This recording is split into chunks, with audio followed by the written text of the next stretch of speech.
News, सच जरूरी है। नमस्कार, आप देख रहे हैं देश की दशा और दिशा। मैं हूं आपके साथ खुशी। आखिर कभी झूठ नहीं बोलते। अपने सियासी बयानबाजी तो देखी होगी, बयानबाजी मैं भी करती हूँ, लेकिन लोकप्रियता के पैमाने पर पॉलिटिक्स पार्टी आज किस स्टेज पर खड़ी है, आइए आपको उसके अपडेट देते हैं। विदेश तो यहाँ से चले गए, लेकिन इस्लाम बोले RSS चीफ चौहान भगवत नई संसद पर दिया बयान। RSS प्रमुख मोहन भागवत ने 1 जून को कहा है और कहा था कि सीमाओं पर बुरी नजर दिखाने वाले दुश्मनों को ताकत दिखाने वाले के बजाय हम आपसे ही लड़ रहे हैं। देश में भाषा, संप्रदाय, प्रांत संप्रदाय और सहूलियत को लेकर तमाम तरह के विवाद हो रहे हैं। उन्होंने कहा है कि भारत की एकता और अखंडता के लिए हर किसी को प्रयास करना चाहिए। RSS चीफ ने आगे भी कहा कि पूरी दुनिया में इस्लाम और आक्रामक हुआ है। स्पेन में मंगोलिया तक छा गया। धीरे धीरे वहां तक के लोग जाने लगे और आक्रमणियों को हराने के लिए अपने कार्य में और अपने क्षेत्र में इस्लाम सिकुड़ गया। अब विदेश तो यहाँ से चले गए, लेकिन इस्लाम की पूजा कहाँ सुरक्षित करती है और कहाँ चलती है?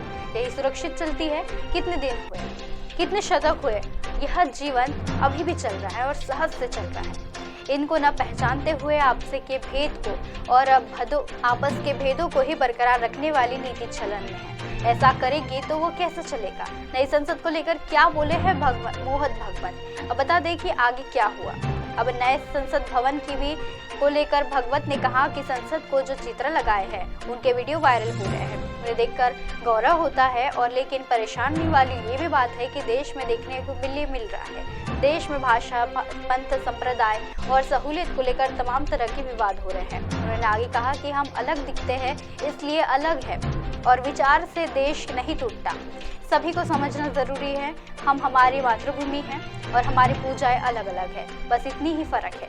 ये भूल जाते हैं कि हमें सोचना चाहिए कि एक समाज के नाते हम किसी के देश के नहीं। और बता दें कि आगे उन्होंने कहा है कि संघ प्रमुख मोहन भागवत ने कांग्रेस नेता राहुल गांधी पर इशारों में निशाना साधा। उन्होंने आगे कहा कि देश के बाहर भारत को नीचा दिखाने वाले शत्रु हैं। दरअसल राहुल गांधी इस समय अमेरिका में हैं और उन्होंने BJP पर निशाना साधते हुए लोकतंत्र के मूल्यों को चोट पहुंचाने का आरोप भी लगाया है।